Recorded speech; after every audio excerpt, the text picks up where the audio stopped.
ಸ್ವಲ್ಪ ದೊಡ್ಡ ಹೊಡೆದು ಬೀಳ್ತದೆ ಹಂಗೇನ ಆದರೆ ಯಾಕಂದ್ರೆ ಅವ್ರು ಭಾಳಷ್ಟು ನಂಬ್ಕೊಂಡಿದ್ದಾರೆ ಅದನ್ನು ಮೈಸೂರನ್ನು ಅದು ಈಗಾಗಲೇ ಮೇಲೆ ಗೆಲ್ತಾರು ಇದ್ರಲ್ಲ ಪತ್ರಕರ್ತಾಗಿ ಬೆಳೆದಂಥವ್ರು ಅವರು ಕಟ್ಟ ಹಿಂದುತ್ವವಾದವನ್ನು ಪ್ರತಿಪಾದಿಸ್ಕೊಂಡು ಬಂದಂಥವ್ರು ಮತ್ತು ಅವರು ಯಾವ್ದಾರು ಮಾತಾಡೋಕ್ಕೆ ಯಾರಿಗೂ ಸಾಧ್ಯ ಆ ರೀತಿ ಮಾತಾಡೋರು ಅವರದು ನಮ್ಮ ತೇಜ್ ಸೂರ್ಯ ಅದು ಬಾಯಿ ತೆಗೆದು ಮುಗಿದು ಬಿಡಿದು ಮತ್ತೊಬ್ಬರು ಯಾರು ಮಾತಾಡೋವಾಗಿಲ್ಲ ಇಂಥ ಒಂದು ಜೊತೆದಂಥವ್ರು ಅವ್ರಿಗೆ ಒಂದು ಸ್ವಲ್ಪ ಇದರಿಂದ ಪ್ರತಾಪ್ ಸಿಂಗ್ ಅವ್ರು ಹೊಡೆದು ಬೀಳ್ಬೋದು ಯಡಿಯೂರಪ್ಪನಿಂದ ಅಂತೇಳಿ ಆದರೆ ಯಡಿಯೂರಪ್ಪನವರಿಗೆ ಆಗಿದ್ದ ಹಿಂದಿನ ಅನ್ಯಾಯಗಳು ನೆನೆಸ್ಕೊಂಡಾಗ ಯಡಿಯೂರಪ್ಪ ಮಾಡೋದು ಸರಿಯೋ ತಪ್ಪು ಅದು ನಿಮಗೆಲ್ಲರಿಗೂ ಪ್ರೇಕ್ಷಕರಿಗೆ ಬಿಟ್ಟ ವಿಷಯ ಬಿಟ್ಟಂಥ ವಿಷಯ ಮತ್ತು ಯಡಿಯೂರಪ್ಪನವರು ಮಾಡಬಹುದು ಅವರು ತೆಗಿಬಹುದು ಅಂತ ಯಾಕಂದ್ರೆ ಅವ್ರಿಗೂ ಒಂದು ಒಳಗೆ ಸಿಗ್ತದೆ ನಮ್ಮನ್ನು ಎಲ್ಲರೂ ಕೂಡ ಮತ್ತು ಸಪೋಸ್ ಏನಾದರೂ ಮೊನ್ನೆ ವಿಧಾನಸಭೆದೊಳಗೆ BJP ಗೌರ್ಮೆಂಟ್ ಆಗಿತ್ತಂದ್ರೆ ಯಡಿಯೂರಪ್ಪರದ್ದು ಇದು ಮೂಲ ಗುಂಪಲ್ಲ ಇತಿಹಾಸ ಪುರುಷ ಆಗಿಬಿಡ್ತಿದ್ರು ಬಂದಿದ್ರಪ್ಪ ನಮ್ಮಲ್ಲಿ ಒಬ್ಬರು ಇದ್ದರು ಪಾರ್ಟಿ ಮಾಡಿ ಕಮಲ ಹಸ್ತ ಆಪರೇಷನ್ ಮಾಡಿ ಚೀಫ್ ಮಿನಿಸ್ಟರ್ ಆದವರು ಪಾಪ ಮನೆಗೆ ಹೋದರು ಅಂತೇಳಿ.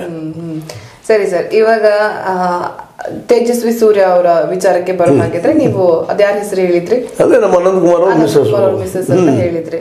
ಸರಿ, ಇವಾಗ ಯಾರು ಯಂಗ್ ಆಗಿರೋರ್ನ ಕೊಡೋಣ ಟಿಕೆಟ್ ಅನ್ನ ಅಂತ ಅನ್ನೋ ಹಾಗಿದ್ರೆ ಅಂದ್ರೆ ಸ್ವಲ್ಪ ಓಡಾಡ್ಕೊಂಡು ಕ್ಷೇತ್ರವನ್ನ ಸುತ್ತಾಡಿ ಸಮಸ್ಯೆಗಳನ್ನ ಬಗೆಹರಿಸುವಂತವ್ರಿಗೆ ಕೊಡೋಣ ಅನ್ನಂಗಿದ್ರೆ ಅವ್ರನ್ನ ಬಿಟ್ರೆ ಮತ್ತೆ ಬೇರೆ ಆಪ್ಷನ್ಸ್ ಯಾರಿದ್ದಾರೆ ಅಲ್ಲಿ? ಅಲ್ಲೇ ಯಾರಿಲ್ಲ ಬಸವನಗುಡಿಯಲ್ಲಿ ಬ್ರಾಹ್ಮಿನ್ ಡಾಮಿನೆಂಟ್ ಅದರಲ್ಲ, ಹೀಗಾಗಿ ಹೆಚ್ಚಿಗೆ ಬ್ರಾಹ್ಮಣರಿಗೆ ಅಲ್ಲಿ ಗೆಲುವು ಸಾಧ್ಯತೆಗಳಿದ್ದಾವೆ. ಆ ಸಮುದಾಯನ ನೋಡ್ಬಿಟ್ಟೇನೆ ನಮ್ಮಲ್ಲಿ ಅದ್ರ ಪದ್ಧತಿ ಇಲ್ಲ, ನಮ್ಮದು ಜಾತಿ ನೋಡೋದು, ಧರ್ಮ ನೋಡೋದು, ಅವ್ನ ಯೋಗ್ಯತೆಯನ್ನು ನೋಡುವಂಗಿಲ್ಲ. ಒಳ್ಳೆ ಕೆಲಸ ಮಾಡೋದಮ್ಮ ಜನಪರ ಸೇವೆ ಮಾಡ್ತಾವೆ, ಅವೇನು ಕೌಂಟ್ ಇಲ್ಲ ಅಲ್ಲೇ. ಜನಪರ ಸೇವೆ ಎಲ್ಲರೂ ನಾವು ಮಾಡ್ತೀವಪ್ಪ ಅಂತ ಹೇಳ್ತಾರೆ. ನೀನು ಭಾಳ ಶಾಲೆ ಇದ್ರೆ ನಿನ್ನ ಮನೆಯಾಗ ಇಟ್ಬಿಟ್ಟು ಹೋಗೋಣ, ನೀನು ಲಂಕೇಶನ್ ಫಾಲೋ ಮಾಡೋದು ಹಂಗೆ ಅವ್ರು ಲಂಕೇಶ್ ಪೇಪರ್ ಕೊಂಡ್ಕೊಂಡು ಹೋಗಂತ ಹೇಳ್ತಾರೆ. ಓಕೆ, ಸರಿ ಸರ್. ಇವಾಗ ಈ ಕಡೆ ಹುಬ್ಳಿ ಧಾರವಾಡ ವಿಚಾರಕ್ಕೆ ಬಂದ್ರೆ ಪ್ರಹ್ಲಾದ್ ಜೋಶಿ ಅವ್ರಿಗೆ ಕೊಡೋ ಹಾಗಿಲ್ಲ ಅಂತ ಹೇಳಿದ್ರಿ. ಕೊಡೋ ಹಾಗಿಲ್ಲ ಅನ್ನೋಕಿನ ಕೊಡ್ಲಿಕ್ಕಿಲ್ಲ. ಈಗ ಒಂದ್ ಕಡೆ ಇನ್ನೊಂದು ಏನ್ ಅನ್ಸುತ್ತೆ ಅಂದ್ರೆ, ಈ ಮೋದಿ ಅವ್ರಿಗೆ ಇಷ್ಟು ಕ್ಲೋಸ್ ಆಗಿದ್ದಂಥವ್ರು ಮತ್ತೆ ಇಷ್ಟು ಪ್ರಭಾವವನ್ನ ಹೊಂದಿದಂಥವ್ರು, ಅಷ್ಟು ಕ್ಲೋಸ್ ಸರ್ಕಲ್ ಅಲ್ಲಿ ಇದ್ದವರು ಬಿಟ್ಕೊಟ್ಬಿಡ್ತಾರ ಅಷ್ಟು ಈಸಿಯಾಗಿ ಅಂತ ನೋಡ್ರಿ. ಯಾಕಂದ್ರೆ ಇವರು ಕೂಡ ಅಲ್ಲಿ ಏನಾಗಿದೆ ಅಂದ್ರೆ 8 ಸ್ಥಾನಗಳಲ್ಲಿ 7 ಸ್ಥಾನ ಲಿಂಗಾಯತ ಶಾಸಕರಿದ್ದಾರೆ ಧಾರವಾಡದಲ್ಲಿ.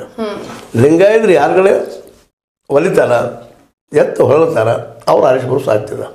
ಈಗ ಮುಖ್ಯ ಮೋದಿಯವರಿಗೆ ತಮ್ಮ ಸೀಟುಗಳು ಮುಖ್ಯದವು, ಒಂದೊಂದು ಸೀಟು ಸಹಿತ ಇಂಪಾರ್ಟೆಂಟ್ ಆಗ್ತವೆ. ಮತ್ತು ಸಪೋಸ್ ಈಗಾಗಲೇ ಪತ್ರದ ಮೂಲಕ ಅವ್ರ ದಾರಿ ನಡೆದವು ವಾಟ್ಸಪ್ ಯೂನಿವರ್ಸಿಟಿಗಳಾಗ ಇವ್ರ ಮೇಲೆ, ನಮ್ಮ ಪ್ರಹ್ಲಾದ್ ಜೋಶಿ ಅವ್ರ ಮೇಲೆ. ಅದ್ರ ಜೊತೆಗೆ ಇದರಿಂದ ಜಗದೀಶ್ ಶೆಟ್ಟರ್ ಅವರು ಅದಾರ, ಇನ್ನೂದಲ್ಲಿ ಮುನೇರು ಕೊಪ್ಪಗ ಅಂತನವ್ರು ಅದಾರ. ಒಂದು ಅನೇಕ ವಿರೋಧ ಮಾಡ್ತಾಯಿದ್ದಾರೆ ಲಿಂಗಾಯತಲ್ಲ. ಮತ್ತು ಇವ್ರನ್ನೆಲ್ಲ ವಿರೋಧ ಆದ್ಮೇಲೆ ಯಡಿಯೂರಪ್ಪರಿಗೂ ವಿರೋಧ, ವಿಜೇಂದ್ರ ಅವ್ರದ್ದು ವಿರೋಧ. ಇಷ್ಟು ವಿರೋಧಗಳನ್ನ ಮಾಡಿ ಕೊಡಿಸಿದ್ರೆ ನಾಳೆ ಆ ಸೀಟ್ ಹೋತಪ್ಪ ಅಂತಂದ್ರೆ ಹೋಗೋದೈತೆ, ಅದು ಪ್ರಶ್ನೆ ಇಲ್ಲ. ಸಿಕ್ಕಲು ಕಷ್ಟ, ಸಿಗಲಿಕ್ಕೆ ಅದಕ್ಕೆ ಕಷ್ಟ, ಹೆಂಗೈತೆ ಪರಿಸ್ಥಿತಿ.